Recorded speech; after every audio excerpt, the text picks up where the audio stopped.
नमस्कार। चंद्रकांत भी भट्ट अमेरिका से। अंग्रेजों के जमाने का मैं एक सैनिक पिक्चर असरानी। मैं भी अंग्रेजों के ज़माने का इंसान हूँ, आज़ादी के पहले का हिंदुस्तानी। मैंने वो दौर भी देखा मेरे गांव में, कठलाल में, जहाँ सर पर मैला उठाए वो औरतें मेरे उसमें से जाती हुई किसी उसका उसका मुंह नहीं देख सकते थे। और वो दौर मैंने देखा। न तो रेस्ट रूम था, मतलब बाथरूम था, संडास था। हम जाते थे, नदी किनारे जाते थे, वो औरतें जाती थी। वो दौर मैंने देखा। सर पर, माथे पर बेड़ा लेकर पानी भरती हुई लड़कियां, औरतें कुआं यानी कि वेल, नदी किनारे कपड़े धोने जाती औरतें मैंने देखी। वो दौर मैंने देखा।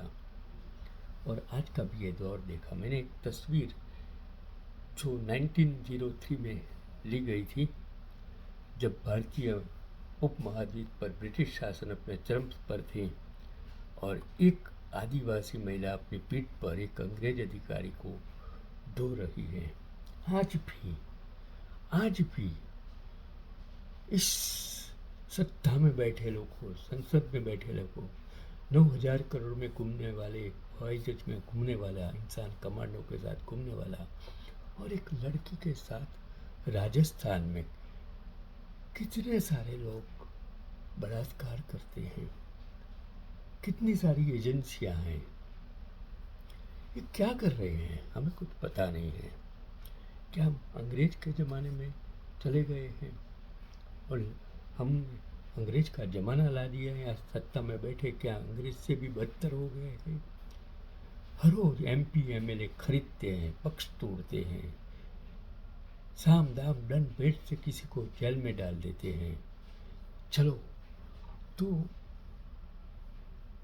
हम उन सभी पूर्वजों को नमन करते हैं जिन्होंने यह सब सहकर संघर्ष किया और हमें भारत आज़ाद दिलाई और भारत का सपना दिया और देश, राष्ट्र, संविधान, स्वतंत्रता संग्राम में भाग लिया। और आज ये लोग सत्ता में बैठकर जो ऐशो आराम करते हैं, गालियाँ देते हैं। देश को 2 करोड़ राजकारण में आए लोग देश को खरीद रहे हैं, बेच रहे हैं, बिक रहे हैं, बिकाऊ हो गए हैं। और 2 करोड़ वो बिना कामकाज वाले साधु संत वो तालियां बजाते हैं, मंदिरों में बैठकर मंदिर को लूट रहे हैं। आपको शर्म नहीं आती है? क्योंकि एक पत्रकार जिसका नाम है हरीश अवस्थी, उसका मैंने आर्टिकल्स पढ़ा फेसबुक पर, तो उसने लिखा कि मैंने 2022 के बाद टीवी ऑन ही नहीं किया, बिकाऊ मीडिया आज हो गया है। और एक पत्रकार लिखता है, हरीश अवस्थी के पूरे 42 वर्षों तक इंडियन एक्सप्रेस पढ़ता रहा, लेकिन 1 साल पूर्व जब इस ग्रुप ने प्रधानमंत्री को अपने सालाना कार्यक्रम में आमंत्रित किया, मैंने उसको भी पढ़ना बंद कर दिया। जितने विश्वसनीय पत्रकारों को हम पहले टीवी में सुनते थे या अखबारों आदि में उनके लेखों को पढ़ते थे, इसी छोटे से मोबाइल में उनको सुनता हूँ।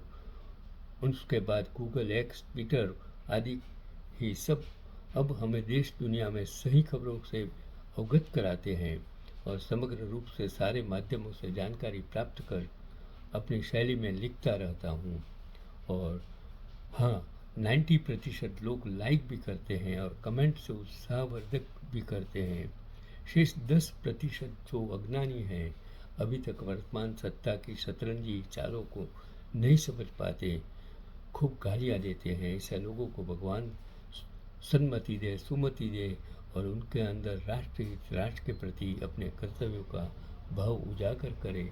ये एक ऐसा पत्रकार हरीश अवस्थी ने ये आर्टिकल्स लिखा तब। और ये जो पत्रकार टीवी में एंकर्स जिस प्रकार की प्रशस्ति करते हैं, विरोध पक्ष के स्पोकमैन को जिस तरह से प्रश्न पूछते हैं और सत्ता पक्ष के लिए वफादारी का जो सर्टिफिकेट लेकर बात करते हैं, तब आपको अमेरिका आकर अमेरिका के मीडिया को, अमेरिका की परिस्थिति को, अमेरिका का राजकारणियों को देखना चाहिए कि ये भी लोकशाही देश है, वो भी लोकशाही देश है। वो लोकशाही में अम्बेडकर, सरदार, नेहरू, गांधी, जो सुभाष चंद्र बोस, इन लोगों ने जो आज़ादी के लिए आपके लिए काम किया, क्या ऐसे गद्दारों को सत्ता में बिठाने के लिए जो देश को बेच रहे हैं, तब आपका आत्मा जागता नहीं है। आज जंतर मंतर पर बस एक साइंटिस्ट उपवास कर रहा है, आप युवाओं के लिए कर रहे, तब आपकी आंखें बंद हैं, आपका दिमाग बंद है, आपकी जीभ बंद है। आपको शर्म आनी चाहिए, आपको डूब मरना चाहिए। चलो आगे की कहानी 2 बार असफलता, पूरी बचत खत्म, फिर भी हार नहीं मानी और खड़ी कर दी करोड़ों की कंपनी। मीनू मार्गरेट की प्रेरणादायक कहानी मैंने पढ़ी, मैंने सोचा चलो आप तक पहुंचाऊं। हर सफल इंसान की कहानी के पीछे संघर्ष, असफलता और लगातार मेहनत छिपी होती है। ऐसी ही एक प्रेरणादायक कहानी है ब्लिस क्लब की संस्थापक मीनू मार्गरेट की। उसकी कंपनी महिलाओं के लिए एक्टिव वियर बनाने वाले प्रमुख भारतीय ब्रांडों में गिनी जाती है, लेकिन इस सफलता पर पहुंचने का रास्ता बिल्कुल भी आसान नहीं था। उन्होंने 2 स्टार्टअप शुरू किया, दोनों असफल रहे, अपने वर्षों की जमा पूंजी गंवा दी, लेकिन उन्होंने हार नहीं मानी। यही जज्बा उसे असफलता की ऊंचाइयों तक ले गया। आप आज सत्ता में बैठकर जो 70 साल चीज नहीं थी, 50 साल चीज नहीं थी, 2 दशक के पहले नहीं थी, उसके लिए वो लोग जिम्मेदार नहीं था, टेक्नोलॉजी नहीं थी। आज आप टेक्नोलॉजी का उपयोग करके जो दुनिया को बताते हैं कि हमने किया, वो गलत है। आपने नहीं किया, आप तो इसकी वजह से सत्ता में बैठ गए हैं। चलो मैं आगे की बात करता हूँ कि मीनू मार्गरेट का जन्म एक साधारण परिवार में हुआ। पढ़ाई पूरी करने के बाद उन्होंने गोल्डमैन सैक्स, विप्रो, HUL, AB, इन BVV और फोनपे जैसी बड़ी कंपनियों में काम किया। नौकरी अच्छी थी, वेतन भी शानदार था, लेकिन उसके मन में हमेशा अपना कुछ बड़ा करने का सपना था। कॉरपोरेट जीवन ने उन्हें बिजनेस की समझ दी, लेकिन उनका दिल उद्यमिता में बसता था। अपना सपना पूरा करने के लिए उन्होंने पहली बार कपड़ों को किराए पर देने का स्टार्टअप शुरू किया। उन्हें लगा कि यह आइडिया युवाओं के लिए उपयोगी होगा। शुरुआत अच्छी हुई, लेकिन ऑपरेशन संभालना बेहद कठिन साबित हुआ और कुछ समय बाद यह व्यवसाय बंद करना पड़ा। और पहली असफलता ने उन्हें निराश जरूर किया, लेकिन उनके हौसले नहीं टूटे। इसके बाद उन्होंने दूसरा स्टार्टअप शुरू किया, कॉलेज छात्रों के लिए ऑटोमेटेड लॉन्ड्री सेवा। इस बार उन्होंने अपनी पूरी बचत लगा ली। उन्हें विश्वास था कि यह बिजनेस जरूर सफल होगा, लेकिन वास्तविकता अलग निकली। ऑपरेशनल समस्याएं, बढ़ते हुए खर्च और कई चुनौतियों के कारण यह कारोबार भी बंद करना पड़ा और उनकी वर्षों की मेहनत की कमाई खत्म हो गई। एक समय ऐसा आया जब उन्हें लगा कि सब कुछ समाप्त हो गया है। 2 बार लगातार असफल होने के बाद बहुत से लोग अपने सपने तोड़ देते हैं, लेकिन मीनू ने ऐसा नहीं किया। उन्होंने अपनी गलतियों का विश्लेषण किया और समझा कि केवल अच्छा आइडिया काफ़ी नहीं होता, बल्कि सही प्रोडक्ट, सही बाजार और मजबूत रणनीति भी जरूरी होती। कभी असफलता आपको सफलता का मार्ग दिखाता है और कभी सफलता आपको असफलता का मार्ग। आज जो जमीन पर से सत्ता में बैठ गए हैं, वो ये कहते हैं कि मैंने किया, लेकिन सत्ता में बैठकर आपको अगर गलत काम करते हैं तो आपके सत्ता के सिंहासन से नीचे उतरकर जेलों में सड़ना पड़ता है। ये भी कहानी आपको याद रखनी होगी। आज आप सत्ता में बैठकर लोगों को MP MLA को खरीद रहे हो, कल आपका भी ऐसा दिन आएगा, आप भी जालों के सरिये में चले जाएंगे, ये याद रखना। क्योंकि आपने भारत की लोकशाही के, भारत के लोगों के, भारत के शहीदों के, भारत की आज़ादी दिलवाने के वाले से आपने गद्दारी की है।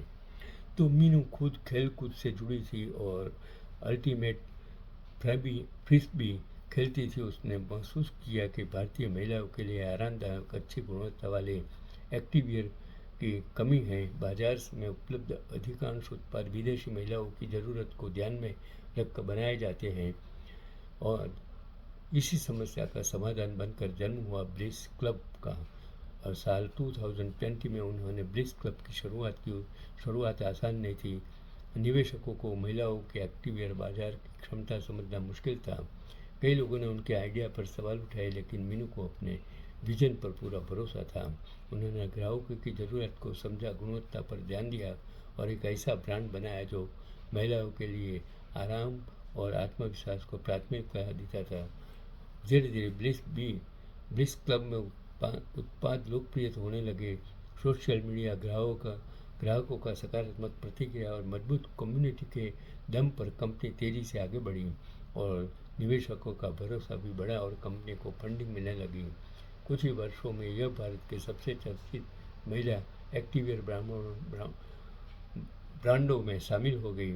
आज ब्लिस क्लब का कारोबार सैकड़ों करोड़ रुपयों के स्तर तक पहुंच चुका है और कंपनी लगातार नए उत्पादनों तक तथा ऑफलाइन स्टोर्स के जरिए विस्तार कर रही है।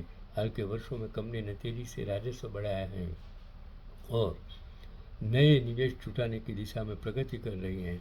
मिलो मार्गरेट की कहानी हमें सिखाती है कि असफलता अंत नहीं होती। यदि इंसान हर हार से सीख कर आगे बढ़े तो वही हार एक दिन उसकी सबसे बड़ी ताकत बन जाती है। उन्होंने अपनी पूरी बचत खो दी, लेकिन आत्मविश्वास नहीं खोया। यही कारण है कि आज उसका नाम भारत की प्रेरणादायक महिला उद्यमों में लिखा जाता है। उनकी यात्रा हर युवा के लिए एक संदेश है। सपने देखने से ज़्यादा जरूरी है उन्हें पूरा करने के लिए लगातार मेहनत करना। रास्ते में कितनी भी मुश्किलें आए, अगर आपका लक्ष्य स्पष्ट है और आप सीखने के लिए तैयार हैं तो सफलता देर से नहीं लेकिन ज़रूर मिलती है। देर से ही सही लेकिन ज़रूर मिलती है। और संघर्ष के सफलता तक की एक कहानी। सबसे बड़ा सबक यही है कि सब असफलताओं आपको रोकने नहीं बल्कि बेहतर बनाने आती हैं।